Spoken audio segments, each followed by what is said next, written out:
Hey there everybody, this is Tiger Eye Gaming and welcome back to episode 3 of my Minecraft Hardcore Let's Play. And look what we've got here. We got ourselves a zombie dungeon, a zombie spawner.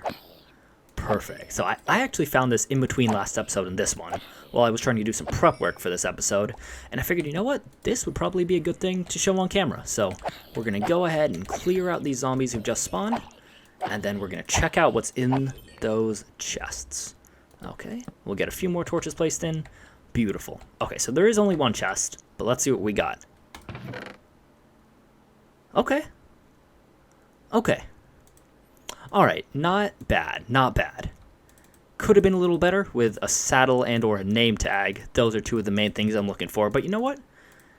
Okay, pumpkin seeds aren't that great. We do have access to beetroots now, which is cool. Little extra string, little extra iron, and we even got cat. I'm not typically a big music disc guy, but you know what? Could be fun to start a little collection going, you know? I won't complain about that. But anyway, the loot isn't actually the main reason why I'm excited about this. The main reason I'm excited about this is because it means that we get to build a zombie XP farm this episode, which is great. It's funny, it actually lines up perfectly with what I was already planning to do this episode, which was get a level 30 enchantment setup going, and hopefully get Fortune 3 on my pickaxe. That's actually how I found this place. I was in the area setting up a little cow farm, which you can see right here. I've gone ahead and bred them up a few times, but I also needed to build up my supply of wheat. So I also set up this little wheat farm here. I went ahead and put them in these, I don't know, is this vertical or horizontal? Vertical from this perspective. I went ahead and put them in these rows just because there's some optimization thing where if you have the same crop diagonal from itself, it grows a little bit slower. So in these early stages before the field is full, I figured I'd just make some straight lines. And also, as I'm sure you can see, we got a couple axolotls in here. So this pink one, I believe, is the one that I've been carrying around since I found him. But this brown one, he actually just spawned in this river right over here.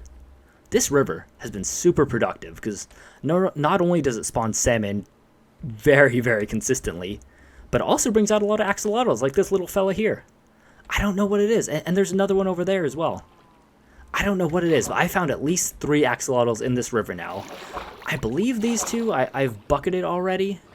Oh, and there's another one there. See, there are just so many axolotls in this river. They go around killing salmon too, so I've been getting a lot of free food from this.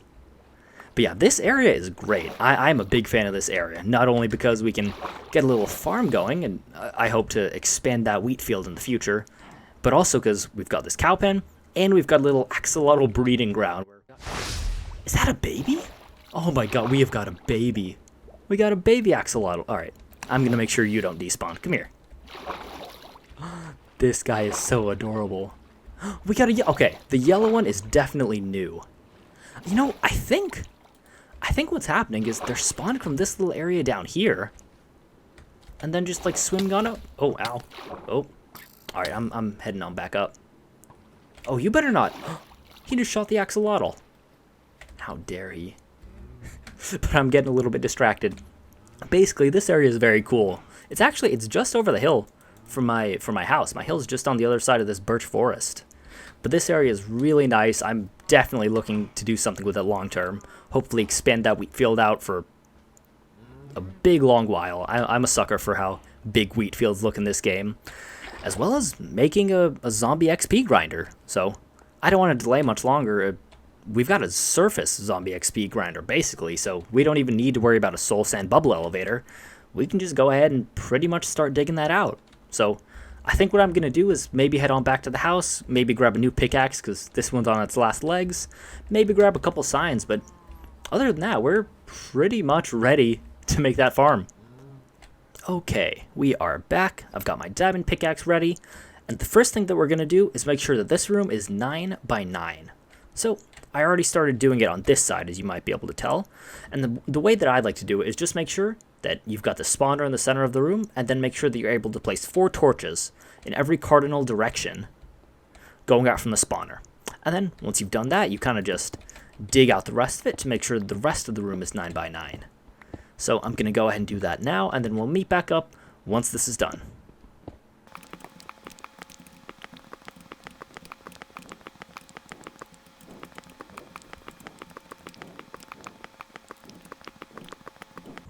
Okay, now that the room is officially 9 by 9, meaning that you can see 4 torches in each cardinal direction from the spawner, the next thing you want to do is make sure that you got 3 blocks of height above the spawner and 3 blocks below the spawner. So what that means is I'm going to take out this outer ring around the top, because that way that means that there's 1, 2, 3 blocks of height from the spawner. And then once this is done, I'm also going to go ahead and dig 3 blocks below the spawner. And that's when we'll start placing the water down, start herding the zombies into our trap. I'll go ahead and I'll catch up with you once I've dug this top out and the bottom out. Alright, now that we have this 9 by 9 by 7 room dug out, we're actually ready to start placing down the water that's going to funnel the zombies into the trap. So the way I like to approach this stage is usually to cut a little hole in the wall like this. Except ideally I don't cut into a cave. Alright, let's not do it there. Cut a hole in the wall like this, and place down 2 water buckets just so I have an infinite water source readily available. So I'm going to go ahead and place those both down. And now I can fill both the buckets up. It just makes it a lot easier when you start placing the water down along this wall. And that's what we're going to do. We're going to place the water all along this wall in a line, so that eventually, by the time we're done, we end up pushing all the zombies to the other side. Oh, like this little guy right here. I guess I didn't torch up the place well enough. Also, I think I forgot that in the course of doing this, you create a bunch of infinite water sources, so I didn't really need to create this little spring. So, now that we have all the water pushing them to this block right here, what we're going to do is dig 1 block down where they're all going to get pushed. And the way I have this set up, I think I want them to be pushed in this direction, because this is where I plan on entering the cave. So what we're going to do is place 1 piece of water right here in the far corner, and it should take them all the way to this block. We're just going to go ahead and start digging down right here. All the zombies that spawn in this room should be filtered to this very block, so all we need to do is just start digging down. The number to dig down for a zombie or a skeleton farm is 22. So we're just going to go ahead and do that. I'll probably include a little sped up time lapse here. Gonna dig out 2 blocks because everybody knows you don't dig straight down in Minecraft, excuse me. So I'm going to do it this way, and I'll meet you at the bottom.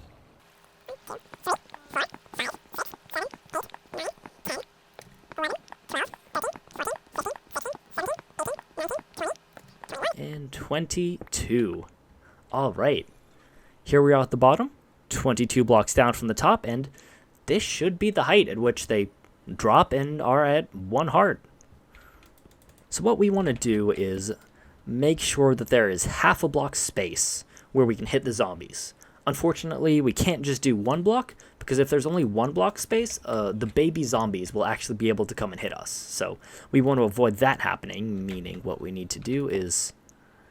Didn't mean to place that. What we need to do is 1 block, and then extra spot, so half a block. So essentially, how it's going to look to us is like this. When we're hitting the zombies like this, none of them will be able to hit us back. Not the full zombies, because their heads will be up in that block, and not the baby zombies, because they won't be able to reach us through this little half a block gap.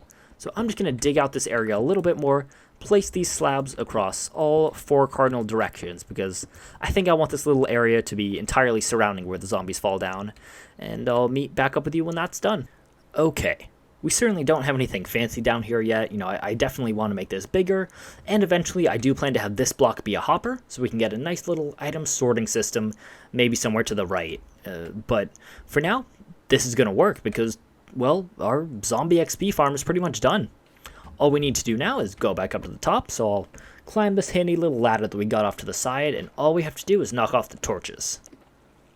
I did run out of ladders halfway through making that, so I had to finish it up with a bit of a staircase. Okay. Let's just make sure I'm able to get out of that. Yep, should be able to. And we can start punching torches down. Ow. Okay. He's got an iron shovel. Alright, buddy. Okay. That torch is done. That torch is done. And there. That is all the torches. So with that done, I'm going to step on out. And perfect. We officially should not need to go in that room anymore. Ooh, got a little jump scared. Look at that. Okay, so one of them did die. Did I hit that guy up there? This could either be because I hit the guy up there, or frankly, if you have a farm like this, sometimes they will just die. You know, they'll take some kind of extraneous damage. Maybe they jump the moment before they head down the hole. So it's not 100% lossless, but you know what? It is very effective still. So for my purposes, I'm A-okay with it. And perfect. These guys are officially 2 hits with any item. You don't need a sword, you don't need an axe, you don't need anything. If you want, you can use a sword with looting just to maximize your drops. Hopefully get some more carrots, potatoes, more rotten flesh if you're looking to trade or something. Maybe even some more of the iron tools they'll carry. Or if you want, you can also use a stone sword or any type of sword that has sweeping edge. That way, you'll be able to kill a bunch of the zombies all at once, which is an underrated little trick. And in fact, I might look to do that. Just have any sort of sword down here with sweeping edge on it. I think that could be useful. But yeah, this farm is pretty much good to go. Only thing left to do is a bit of decoration now, because we essentially now have an infinite source of XP and of rotten flesh. However, there is one last thing to address. If we stand down here, the zombies won't spawn. As you can probably tell by the fact that there are no additional zombies down here, we need to be up a little bit higher. And the reason that is because spawners only work if you're within 16 blocks of the spawner itself. So if we're down there, which is 22 blocks down from the spawner, the zombies won't actually come down. What we need to do is find some place in the middle, right about here should be good, and just hang out.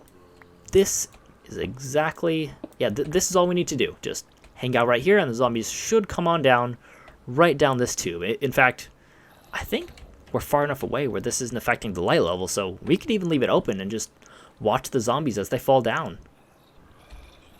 There we go. Perfect. Alright, we got 2 zombies just chilling down there.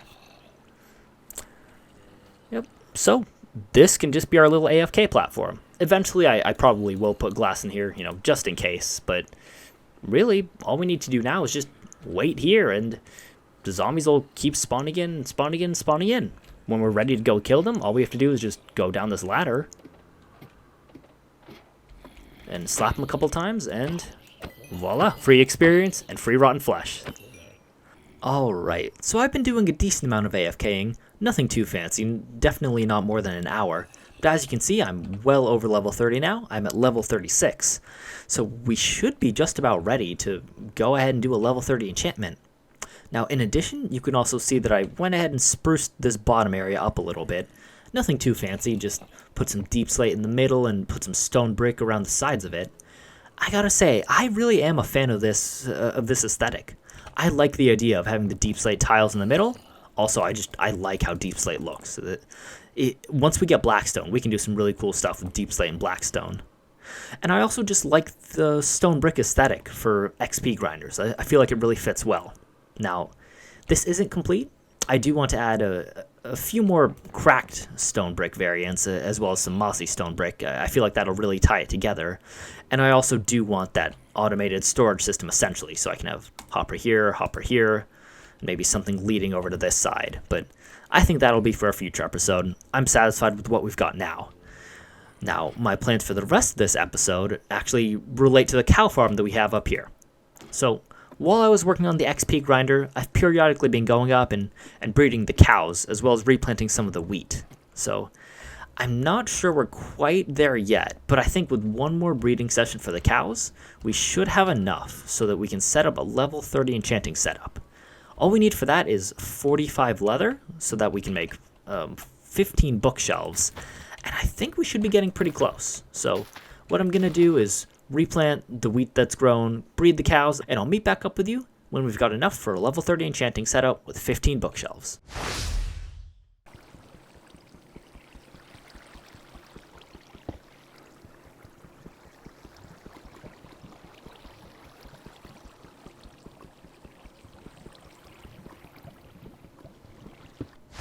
Well, here we are.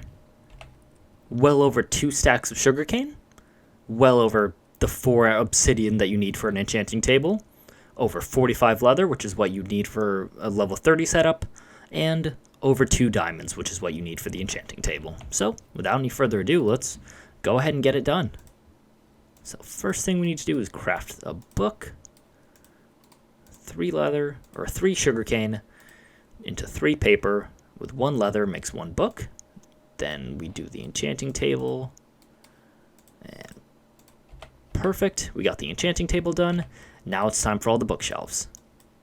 Let's go ahead and craft this all up into straight paper. I think we need all 3 stacks, or at least like 2.5. And what we are going to do here is go until we hit 45. Perfect. Oh, I need wood. I need wood. Oh boy, that's going to be fun to chop down. Okay, quick jump cut to when I have wood. And we are back with 41 spruce logs. That's definitely a little bit of overkill, but I kind of got tired of running out of wood. I've been having to come back and chop trees for seemingly everything I want to do. So let's go ahead and turn these into planks. I believe that's around the number we should need, maybe more like this. And okay. Hopefully I calculated right. Just did some quick mental math. Oh, this is going to be annoying. Okay, whatever. That's good enough. Perfect. So we got 9 so far. And we now have 14. All right, there we go. 15. We officially have a full enchanting setup. Now, I think it's nighttime right now. Yeah, I'm not messing with that. I don't want to get snuck up on by a creeper. So what we're going to do is sleep the night away. Then we're going to go and place this outside. Placing down an enchantment table is always such an intimidating thing for me to do in Minecraft. Because theoretically, it's something that you can always move if you find a better spot for it later. But in practice, I can't remember the last time that I changed my enchanting table setup, that I moved the setup from where I initially placed it in the world. So let's hope that this is a good spot, because I kind of doubt that I'll be changing it. Who knows, though? I always could if I wanted to. So we have placed the enchanting table down. Let's go ahead and place these bookshelves. The thing about going for straight up 15 is that it won't be symmetrical, which is kind of annoying. All right, you get the extra. But hey, you know what? As long as we got level 30, doesn't matter to me. Okay, so efficiency 4 for the pickaxe. See, with the addition of the grindstone, that becomes a much better thing to try than it would have been in the past. Before the grindstone, I definitely wouldn't have tried that. I wouldn't have picked an enchantment until it definitely said fortune. Now, though, because of the grindstone, I can just, erase any enchantment that I don't want. So I think I'm gonna go ahead and craft a grindstone. Let me just find out. Okay, I don't know how to craft it yet. What do I need? Is it like smooth stone? Okay, quick jump cut again while I figure out how to craft a grindstone. Okay, I was sort of close, kind of. Turns out that what you need is a stone slab, and not a smooth stone slab, just a normal stone slab. See, there you go, new recipes unlocked. So now I believe we need wood planks, which is why it's not showing up in craftable items quite yet. There it is. Yes, okay, so 2 wood planks and 2 sticks. Perfect, so all we need to do is just click that. And now it should be a craftable item. Perfect. There we go. We've got a grindstone. Okay, you know what? I am going to go ahead and just try out the enchantment on that diamond pickaxe first. Let's see. If it fails more than once, then I might go back and craft an iron sword just to see if we can get some looting. But if not, we'll just have to see. Okay, diamond pickaxe. Forgot the lapis. 1 second. Okay, we're back with the lapis. I'm going to go ahead and just place it into a chest. All right, let's see what we got. At least efficiency 4. Come on, fortune. Come on, fortune. Oh, just efficiency 4. Yeah, that is not good enough. Okay, we will be disenchanting that. Oh, man, I wish disenchanting gave you a little bit more experience than it does. Because you saw I basically went from like a little under halfway to level 35 to slightly over halfway to level 35. So that doesn't really give you much value back, but it's okay. We do have the farm now, so experience isn't as big of a deal.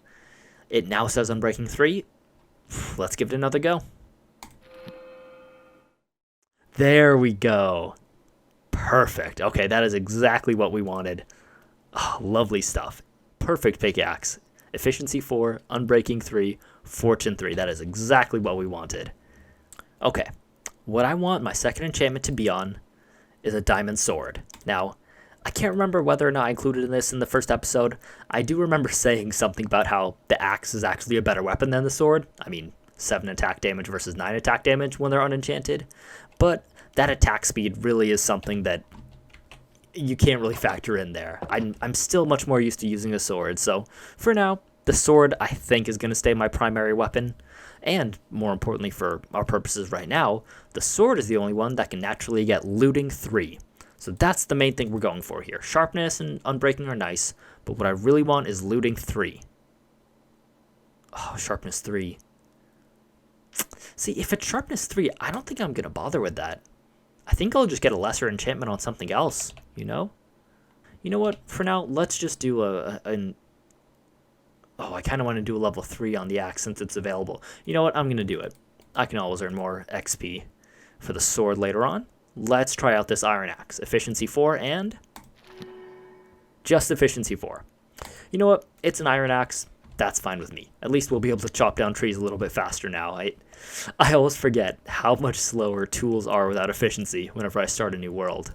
But overall, I am very satisfied with this. We now finally have a fortune pickaxe, we have an efficiency 4 iron axe, and we've got a diamond sword, as well as a full enchanting setup and an XP farm. So, as for where we are in the series right now, I think we're looking pretty good. With that all said and done, I think that's going to call this episode to an end. I am satisfied with our progress. Not only did we make a very nice little zombie XP farm, but we also got a solid cow pen going, as well as the beginning of a farm right over that hill yonder. I'm very satisfied with that, and we've got our nice little level 30 enchanting setup. So by the time next episode rolls around, I should be able to get decent enchantments and all this stuff. In between episodes, I think I might do a little bit of mining just to see if I can gear up slightly better, maybe load up on some more iron, as well as to load up on some diamonds. So I'll try to include that in some kind of a supercut for next episode. Part of the reason why I want some more iron actually has to do with my plans for the near future. I want to do a villager trading hall. And in order for that to work, I'm going to need a few minecarts and a decent amount of rail, for at least for the design that I want to use.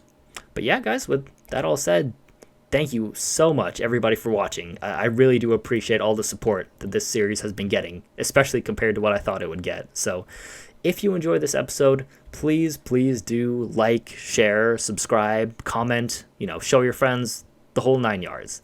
It really does help me out, and it'll definitely encourage me to keep on going with this series. With that all said, thank you again for watching, and I'll see you next time.